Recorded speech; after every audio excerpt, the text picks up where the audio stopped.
호세아 11장. 이스라엘을 향한 하나님의 사랑. 이스라엘이 어린아이였을 때에 내가 그를 내 아들처럼 사랑하여 이집트에서 불러냈다. 그러나 내가 부르면 부를수록 이스라엘 백성은 내게서 더 멀어졌다. 그들은 바알에게 희생 제물을 바치며 우상들에게 향을 피웠다. 이스라엘에게 걸음마를 가르쳐준 이도 나요, 품에 안아준 이도 나다. 내가 그들을 치료해 주었으나 그들은 깨닫지 못했다. 내가 사람의 줄, 곧 사랑의 줄로 그들을 이끌었고 그들의 목에서 멍에를 벗겨주었다. 몸을 굽혀 그들을 먹여주었다. 이스라엘 백성은 이집트에서처럼 다시 포로가 될 것이다. 아시리아 왕이 그들의 왕이 될 텐데 이는 그들이 하나님께 돌아오지 않았기 때문이다. 전쟁이 이스라엘의 성들을 휩쓸 것이다. 그들의 계획이 악함으로 전쟁이 그들을 멸망시킬 것이다. 내 백성이 내게서 등을 돌리기로 작정했다. 그들이 나를 부르지만 아무도 나를 진정으로 존경하지는 않는다. 이스라엘아, 내가 어찌 너를 버리겠느냐? 내가 어찌 너를 남에게 넘겨주겠느냐? 내가 어찌 너를 아드마처럼 만들며 내가 어찌 너를 스보임처럼 만들겠느냐? 너 때문에 내 가슴이 뛰고 너를 불쌍히 여기는 마음이 불붙는 듯하구나. 내 진노로 너를 심판하지 않겠고 다시는 이스라엘을 멸망시키지 않으리니 그것은 나는 사람이 아니요 하나님이기 때문이다. 나는 너희 가운데 있는 거룩한 자이니 내가 진노함으로 너희에게 나아가지 않겠다. 사자가 그 새끼를 부르듯이 나 여호와가 내 백성을 부르겠다. 그러면 서쪽에서 내 자녀가 급히 달려와 나를 따를 것이다. 그들이 이집트에서 새같이 떨며 오고 아시리아에서 비둘기같이 올 것이다. 내가 그들을 그 고향에서 다시 살게 해주겠다. 나 여호와의 말이다. 주님께서 이스라엘을 꾸짖으시다. 이스라엘은 거짓말과 속임수로 나를 둘러쌌다. 유다도 미쁘시고 거룩하신 하나님을 여전히 배반하고 있다. 호세아 12장. 이스라엘은 바람을 뒤쫓고 종일 동풍을 따라가면서 거짓말과 폭력을 매일 더해간다. 아시리아와 협정을 맺고 이집트에 기름을 선물로 바친다. 여호와께서 유다를 책망하시고 야곱이 한 일에 따라 심판하시며 그가 마땅히 받아야 할 대로 주신다. 야곱은 어머니 뱃속에 있을 때에 그 형과 다투었으며 어른이 되어서는 하나님과 다투었다. 야곱은 천사와 싸워 이겼으며 복을 달라고 울며 빌었다. 하나님께서 그를 베델에서 만나시고 그곳에서 우리에게 이야기하셨다. 주님은 만군의 하나님 여호와이시다. 우리가 기억해야 할 그 이름은 여호와이시다. 그러니 너희는 하나님께 돌아와서 주께 충성하고 진실하여라. 정직하고 올바른 일을 하며 언제나 주를 너희 하나님으로 의지해야 한다. 이스라엘은 저울을 속여 파는 장사꾼처럼 백성을 속이기를 즐겨한다. 이스라엘은 나는 부자이다. 스스로 노력해서 부자가 되었으므로 아무도 나의 죄를 찾지 못할 것이다 라고 생각한다. 그러나 나는 너희를 이집트에서 인도해낸 너희 하나님 여호와다. 너희가 광야에서 그랬듯이 내가 너희를 다시 장막에서 살게 하겠다. 내가 예언자들에게 말하고 여러 환상들을 보여주었다. 그들을 시켜 내 교훈을 너희에게 주었다. 길앗 백성은 악하다. 그들은 아무런 쓸모가 없다.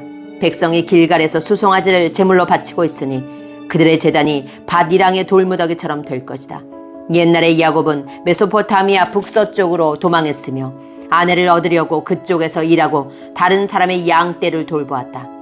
여호와께서 예언자를 시켜 야곱의 자손들 즉 이스라엘 백성을 이집트에서 인도해내셨다. 주께서 예언자를 시켜 이스라엘 백성을 돌보게 하셨다. 그러나 이스라엘 백성이 주를 분노하게 했다. 주께서 그의 죄에 대해 벌하셨으며 주께서 받으신 그의 조롱을 그들에게 그대로 갚아주실 것이다. 호세아 13장. 이스라엘을 향한 마지막 말씀. 에브라임이 경건하게 말할 때에 그는 이스라엘 가운데서 높임을 받았다. 그러나 그들이 바알을 섬겨 죄를 지었으니 그들은 죽어야 한다. 그런데도 그들은 더욱더 죄를 많이 지었고 자기들을 위해 은으로 우상을 만들었다. 그것은 사람의 손으로 교묘하게 만든 우상, 즉 모두 대장장이들이 만든 것이다.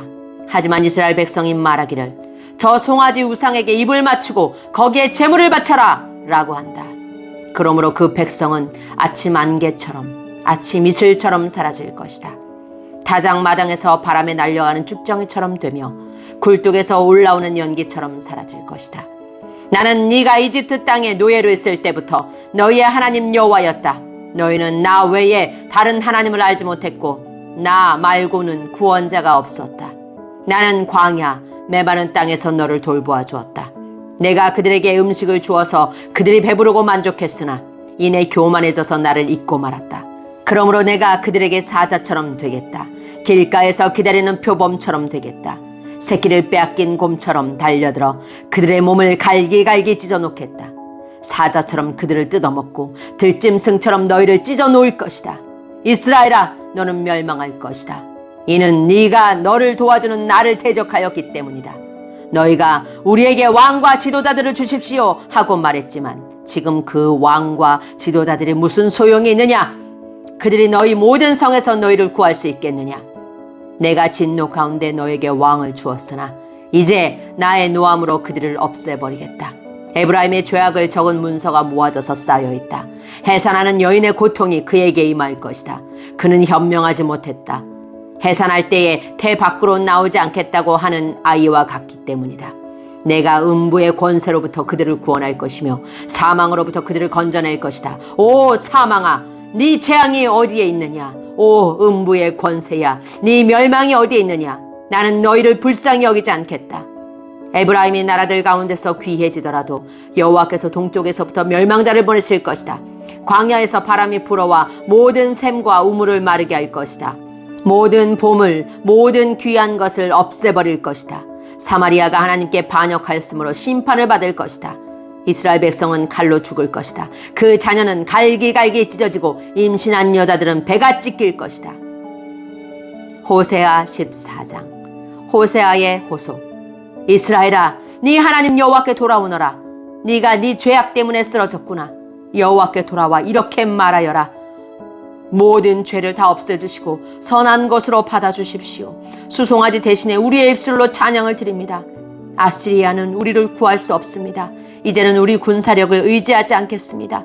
다시는 우리 손으로 지은 것을 우리 하나님이라고 부르지 않겠습니다. 주께서는 고아와 같은 우리에게 자비를 베푸셨습니다. 하나님의 약속. 나를 떠난 그들을 용서해 주겠다. 그들을 한껏 사랑해 주겠다. 다시는 그들에게 노하지 않겠다. 내가 이스라엘에게 하늘에서 내리는 이슬과 같을 것이니 이스라엘이 나리꽃처럼 필 것이다. 레바논의 백향목처럼 그 뿌리를 굳게 내릴 것이다. 나무의 가지가 자라서 올리브 나무처럼 아름다워지고 레바논의 백향목처럼 향기로워질 것이다. 이스라엘 백성이 다시 내 보호를 받으며 살게 되고 마치 곡식처럼 자라날 것이다. 포도나무처럼 꽃이 피고 레바논의 포도주처럼 유명해질 것이다. 이스라엘이 말하기를 내가 우상들과 더 이상 무슨 상관이 있으리요 하는구나. 나는 푸른 전나무와 같으니 너희는 나로 인해 열매를 얻을 수 있을 것이다. 지혜로운 사람은 이 모든 것을 깨닫고 깨닫는 사람은 그것을 마음에 새겨둔다. 여호와의 길은 올바르기 때문에 의인은 그 길을 따라 살지만 죄인은 그 길에 걸려 넘어질 것이다.